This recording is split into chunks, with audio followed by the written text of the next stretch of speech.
This is Pet Life Radio. Let's talk pets.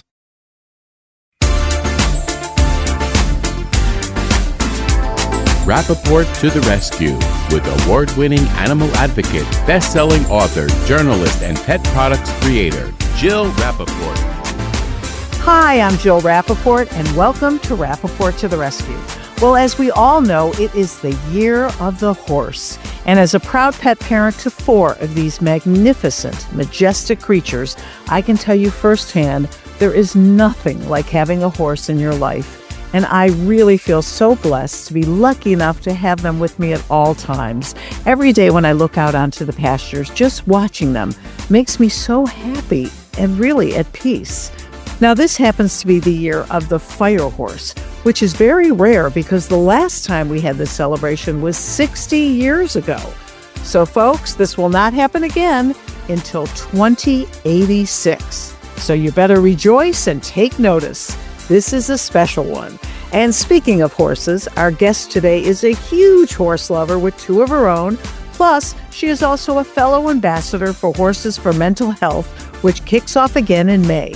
And in the country music world, she is one of the sizzling artists soaring right to the top. Allie Colleen is a singer-songwriter whose impeccably strong voice is rooted in timeless tradition, but with a fresh young take on country music, which has given her the title Artist to Watch by People Country. So when we come back, we will be catching up with Allie, and hopefully I'll get her to sing one of the songs that I love, which is appropriately called Back in the Saddle. So you know I'll be asking her to belt that one out. Stay tuned. You know the expression, cats have 9 lives. Well, what if you can give them one more? The Give Them 10 movement is on a mission to help give cats an extra life. How? With spay and neuter. Spaying or neutering your cat helps them live a longer, healthier life. And it helps control free-roaming cat populations too. Learn more about the benefits of spay and neuter and meet Scooter, the neutered cat, at GiveThem10.org. That's GiveThem10.org. Let's Talk Pets on PetLifeRadio.com.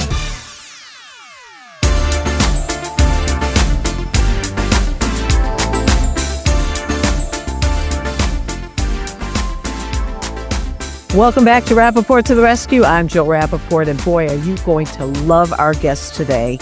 This singer has the voice of an angel with a little rock, a little country, and a whole lot of sensation. Allie Colleen has such a strong, unique voice, and she is known for silencing a room with heartfelt stories of love and heartbreak. And she's written some of the most incredible songs that truly will resonate in your hearts. Allie Colleen, I'm so excited to have you here. And I'm looking at you with this fabulous guitar behind you, and you're in Nashville. You have put me in the mood for singing, girl. Hello, honey. How are you doing today? Oh, I'm so happy to have you and to meet you. You are such a young singing sensation, only 29 years old, and you're soaring right to the top. Thank you for saying only 29. People keep acting like 30s are spooky or something. I am the happiest age I've been in my whole life, I can tell you that. What has this journey been like for you? Because it looks pretty quick that you've achieved this success. Oh, man. I mean, it has been so consistent and such a fun time. I'll be honest, I don't feel like we're as good at celebrating things as we should be, because it's often moments like this when people want to talk about, maybe what we've been able to achieve or what we've done, and we're just like, I don't know, we got stuff to do tomorrow. Like, we got stuff to do, okay? So it is cool to kind of take a second and look back at it, but I've been doing this for 12 years in Nashville. Well, and when you consider 12 years ago when you were, in your teens, and a couple years ago, you were on the road with Jelly Roll. Does it get better than that? Man, it hasn't yet. I can tell you that. It hasn't yet.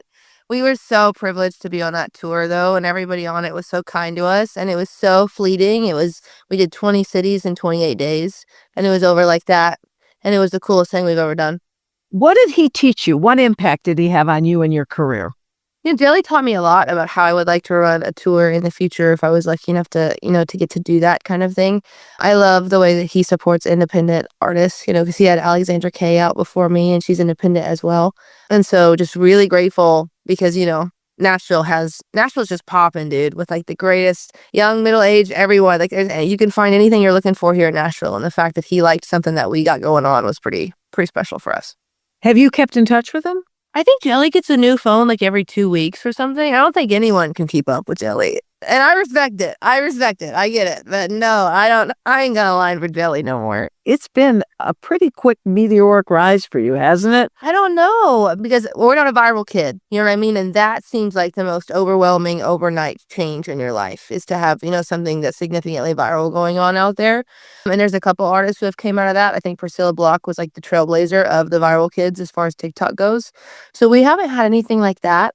But I mean, we work every single day nonstop. And it's honestly, it's to the artists that would go, oh man, what I would do to have the career that you have. What would you do? What would you do? Actually, I can't tell you how much we're playing for free still. I can't tell you how much and it's like the coolest gig on the planet. You know what I mean? But I do think we've been getting our hands dirty. We've been working really, really hard. And the payoff has been so consistent. I love how you keep saying we. Yeah. We just I'm not anything without the whole team. You know what I mean? And you got to invest in people, and you got to let people invest in you. And we're just really proud of what we've been able to do so far. But hopefully we haven't even notched the ladder yet. Well, you're very diversified also. You got a little rock, a little country, a lot of soul. Yeah. Tell me about your style and why it was so important to incorporate a lot of styles within who you are. I'm a big sensory kid. I feel like I didn't have the easiest time communicating when I was younger, and I used music to do that, kind of thing. And I loved the stories that were coming out of country music. I always have. I mean, the narratives that country music covers, I think, are the coolest things on the planet. Especially, sometimes even like politically or just culturally, I feel like country music has really tried to take things head on sometimes. And so I wanted to be in that writing space. I wanted to be able to write about narratives and people's lives and how it affected people. But I've only ever wanted to sound like 3 Days Grace, or like Evanescence, or like Ashley McBryde when she does her tougher, kind of rock stuff.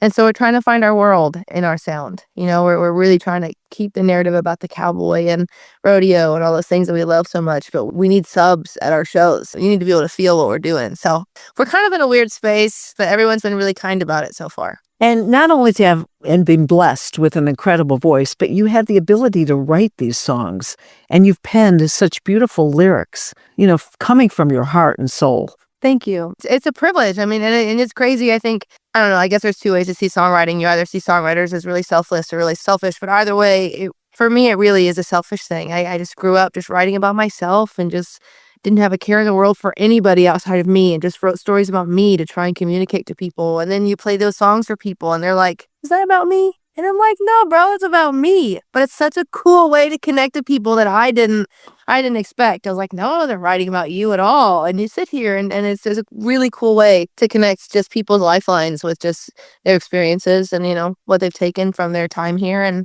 it's such a privilege. And then Nashville helps a lot, being able to be in Nashville. And I got a degree in songwriting, whatever that means. It was a blast. Yeah. And who are some of your influences have been in your life? I mean, you started when you were so young. I grew up with parents that really, really value education and have been privileged enough to provide it for all of their children. So we had to go to college kind of thing. So I chose my college when I was in 8th grade. I didn't look anywhere else. I said, I'm going to move to Nashville. I'm going to get a degree in songwriting. I'm going to start playing in bars as soon as I get there. I'm going to do this thing. I mean, I started writing when I was 8 years old, I think. I was not very good, but I was still trying to write songs at 8 years old. That's unbelievable. 8 years old? Yeah. It's just, it's what I care about the most, and it's what makes sense to me, and it's kind of how I'm wired, and love to do it. So I think, and I was very privileged in my time in the late 90s and early 2000s of country music. I didn't realize that artists weren't writing their stuff all the time. So who I would credit as writers, forgive me, they might not even be the writers of the song. I don't know. I know Jody Messina wrote a lot on most of her projects. So I'm a huge Jody Messina fan as far as when it comes to what I listened to when I was little. I thought the narratives that Randy Travis chose were like the coolest songs on the planet. I'm not sure if he wrote them or not, and I wasn't good at looking in the back of a CD to like see who the credits were. I was just like, I want to write stuff like that. So I'm not like an eclectic music educated person. I just love this so much, and I've worked at it for a really long time. But writing music at 8 years old, what do you write about then? Like, I want candy? What are your thoughts and feelings at 8 years old that you're actually getting at the song? Well, I think that was what was so surprising to me was I didn't feel like, I mean, yeah, It's funny that you say that because I don't know what it was like, or I just did it. I just wrote it and I thought that I was mature enough to do it. And I thought I was writing about mature stuff. Who knows if I was or not. But I do remember my first write that I had in Nashville when I was probably 21 or 22 and the girl was 14 or 15 who was brought in to write with me. You know what I mean? And I remember looking at her like, what are we gonna do? And I remember talking to her about like, there was a food that was kind of just an older, mature physical relationship song that we were working with other co-writers who were my age. And then there was this 14-year-old. And I was like, dude, have you ever just had food that like blew your mind? She goes, yeah. I said, that's kind of what we're writing about today. She goes, cool. And she hung with us all day and she wrote the same thing. She explained like a perfect dinner the same way I would explain a perfect date. You know what I mean? I was like, we're not that different. We're not that different. You have been in there doing it on your own and really wanting to make sure that you do it the right way, whether it comes with getting a paid gig or just working for free. You really have been in the trenches from the very beginning. It's just a privilege. I know people who are just kind of wondering what they want to do, in their late 30s or their early 40s. And I think having a dream has been such a privilege. And it's just working towards this and doing this my whole life. It's been nothing but a reward. You know what I mean? I mean, there's been really hard days. There's been stuff that's not been awesome. But I don't know. I'm just really, really grateful for it. And, I had this conversation yesterday. I don't believe in the if you love what you do, you don't work a day in your life. I be working. We be working. Okay. There are some days that just suck. We get it. But man, oh man, to have any kind of semblance of like, I get to wake up every day and the hardest thing I have to do is my dream. I'm going to be all right. I'm going to be okay. And to achieve that dream and to know you've actually experienced what you want to do for the rest of your life at 29 years old, that in itself is a gift and a blessing. It is a blessing. It's a huge blessing. It never feels like what you think it will because you're still expecting stuff out of yourself. You know what I mean? And that's been really cool. It's been really cool to see what I thought my dream was continue to grow the closer that we get, to these certain little staples that we have in our career. So I don't know. I don't know what next year looks like or the year after that, but we're so proud. Well, I'll tell you, not only am I blown away by your voice, but I just saw a video of you that I found to be so precious where you are lying on the back of your horse and you were there for, I believe, over an hour and it was totally zen for you. It is my happy place. It is my happy place. My boys are so sweet. I have the best two boys on the planet. I have Jack and Einstein. They're getting closer to 15 or 16 years old. And they're so good. And one of them is a better bareback rider than the other. Einstein can't calm down. So this one was Jack that day. And Jack is my bareback boy. And I get on him and I sit the opposite way that you should. And I put my head on his butt and he just does his thing all day. And it's my first thing I do when I get home from like a long run. If we're lucky enough to be, gone for, 7 to 9 days or longer than that kind of thing. It's the first thing I do when I come home. Oh, it was such a precious video. And like me, you are also an ambassador for Horses for Mental Health. And we know truly firsthand, Allie, what these majestic creatures give to us. I know just by looking out onto the pasture, I immediately feel my blood pressure go down. They are just such wonderful creatures to have in our lives, aren't they? They're so special. I was lucky enough to grow up around horses. And if growing up in Oklahoma, if you didn't have horses, someone had horses in the sense of like they weren't this foreign thing to you. And I can't tell you how many of my friends I've watched in their late 20s, early 30s meet a horse for the first time here in Nashville. And it's the coolest thing I think I've ever experienced. Like horses were just what they were when I was a little kid. I can't imagine meeting one of those guys in the middle of my life. They're like big dinosaurs. It's just been really cool, like I said, just to see people, like, meet them. Like, my drummer always wants to come over anytime I'm bathing them. He's like, can I come over and do the car wash thing with your horses? I'm like, yes, you can. You can come over and do the car wash thing with the horses. He gets so excited. So you probably learned to ride before you could walk. We were a trail riding family, so we didn't do any kind of competitions or anything. My middle sibling for a while did the equestrian jumping, classes for maybe a year or two kind of thing. But we were just saddle them up, go ride on the property kind of family. And then we would ride them to this little campfire site that we had. And we'd build a fire and we'd do our thing for the night and we'd ride them back. And it was so cool. And you've incorporated your love of horses into your music. They're one of the coolest, maybe genres aren't as important as they used to be kind of thing when it comes to music, but that is kind of our biggest, archetype that we still have in country music is the cowboy and horses and stuff like that. And to get to write about women the way that you would write about horses is really, really cool. And to see the way that, especially when you get in the room with co-writers and you start talking about horses, like some of my favorite co-writers are horse people too. You know what I mean? Because we are going to write about horses and we're going to write about women and we're going to write about whiskey, all a little bit the same. And I think that that's a really cool thing about like the horse community here in Nashville. So very privileged to have people in music and horses. That's a cool world. And we should also mention, you're a huge animal lover. You also have a deep love for dogs. Dogs make the world go round. I love dogs. I have a really special relationship with dogs. Outside of music, I have worked in vet clinics my whole life as just an assistant to an assistant for the most part. So I've been an assistant vet tech my whole life, which ends up with a lot of the crappy jobs, to be honest. But one of the coolest things was I was really surprised when I worked in vet clinic of how many people would come and they would surrender their dogs should their dog become terminal or really sick or just honestly any kind of inconvenience. They would just surrender their dogs. And so I worked for a long time in the hospice dogs, where I would either home the hospice dog and find a family who just wanted to support it and make it comfortable until it went on, or they would come live with me. So I did hospice dogs for a long time. It's where Evangeline Records comes from. It's where our record label and our LLC comes from. Is my first dog that I did that with. But I love dogs. You also have a pet python that is your other soulmate in your life. He is my whole world. I don't think I expected to feel this way about a snake. I've had snakes growing up. My family does wildlife rehabilitation in Oklahoma. So we've had snakes and we've had them and I've always loved them. But Michael's my little man, dude. I love that snake so How big much. is little Michael? Little Michael is about he's probably 4 or 5 months old. So he's long. He's all of like probably 2 feet. Like he's long.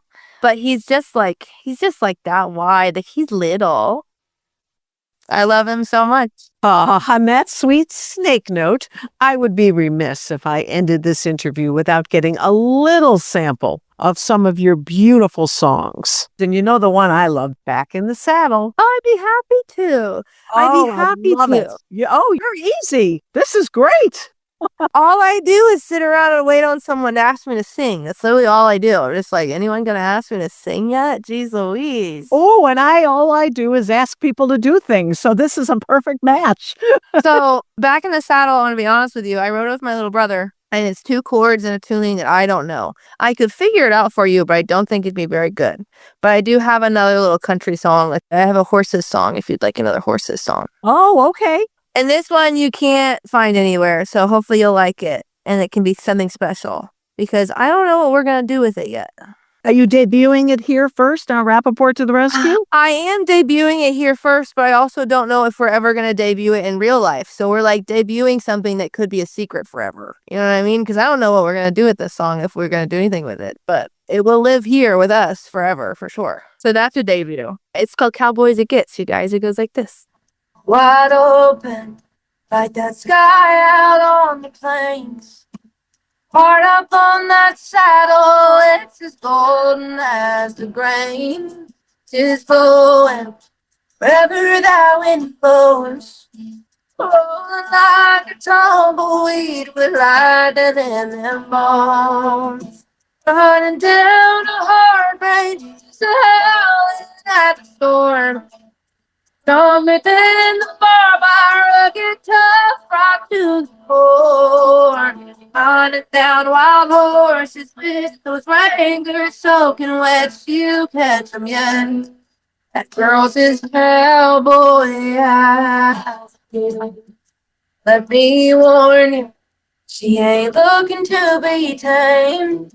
Leather's gonna burn you if you try and take the reins. No fences, no lover's flaw. When it comes to her freedom, she'll pay the leaving cost. Running down a hard place, just howling at the storm. Stronger than the barbed wire, rugged, tough, right to the core. Running down wild horse, those red anchors soaking wet, she'll catch 'em yet. Girls, this cowboy eyes again. To your heart, so like a band. Spirit that goes through the canyon, running down a hard rain. So how when I get born, stronger than the barbed wire of guitar, brought to the floor. Running down wild horses with those regulars soaking wet. She look at them, yeah. That girl's his cowboy eyes again. Cowboy eyes again. Little cowboy song. That was amazing. What do you mean you don't know what you're going to do with that song? Of course you've got to record it. I don't know. There's a couple artists I would really love to cut it, but we'll see. Well, you deserve all the success that you've achieved, and I know so much more is coming your way. Allie Colleen, you are fabulous. I loved our time together, and you're going to love this. Today, March 2nd, happens to be International Rescue Cat Day. So, of course, we have our wonderful cat correspondent, Deborah Cribbs, on assignment to fill us in on all the latest feline news. Stay tuned.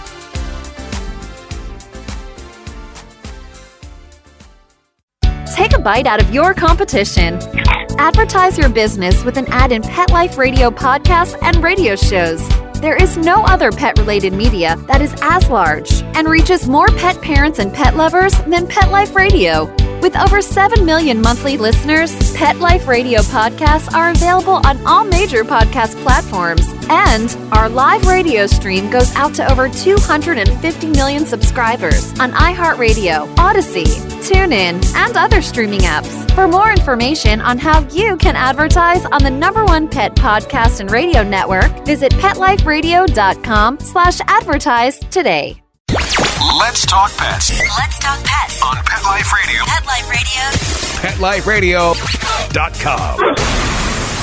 Cat chat, let's hear it now. Whiskers twitching, tails up, wow. Cat Cat Chat with Deborah Cribbs, founder of the Give Them 10 movement. Welcome back to Rappaport to the Rescue. I'm Jill Rappaport, and so excited now that we're heading into spring, and I can't think of a more beautiful place to go back to than the Cincinnati Zoo. Now, you know we've been there the last couple months with our cat correspondent, Deborah Cribbs. And Deborah, we have learned so much about cats and other animals and what's going on with wildlife from you. What are you going to tell us today? We are here again, Jill, with Dr. Lindsay Van Zandt at the Cruise Center. And Lindsay, as I love to talk about, is the director of imperiled cats for this research center. Now, the key word this month, happy March, by the way, Jill.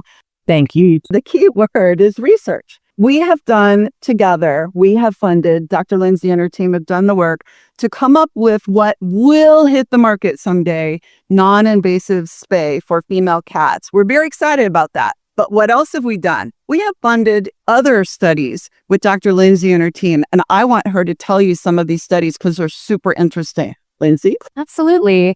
I do, before I jump into that, do want to just take a moment to say thank you to the Give Them 10 and Joni Bernard Foundations. You guys have supported our work. We've been able to expand what we do and take what we're learning with wild cats and then apply it to domestic cats. And so I'd like to talk about a study we did with clicker training. So this is a form of what we call operant conditioning with positive reinforcement. So just think, give lots of treats. Do a behavior, I'll give you lots of treats. And this is something we do in zoos. We do it because it's enriching for the animals. It helps build that animal-human bond, and it builds a lot of confidence. So we thought, could this be a tool we can use in shelters to help build up their confidence? So what we did is we took a group of cats and we clicker trained them for 6 weeks. So just work very basic behaviors. And at the end, we compared them to the cats that didn't get trained. We found 75% of the cats that were trained showed an increase in positive behaviors and more affiliative behavior towards humans. Okay, that's a big deal. Now, why is that a big deal to us? Because we want them in a shelter environment to be easily adoptable. Absolutely. So I'm hearing you say that this training helps these cats be more conditioned to be around humans, therefore be more easily adoptable. Yeah, I think comfort around humans is one of the best proxies we have for adoptability. And again, clicker training is easy, it's cheap, and what an easy way with now evidence behind it to show us simple change, reduce stress, increase that adoptability. I love that.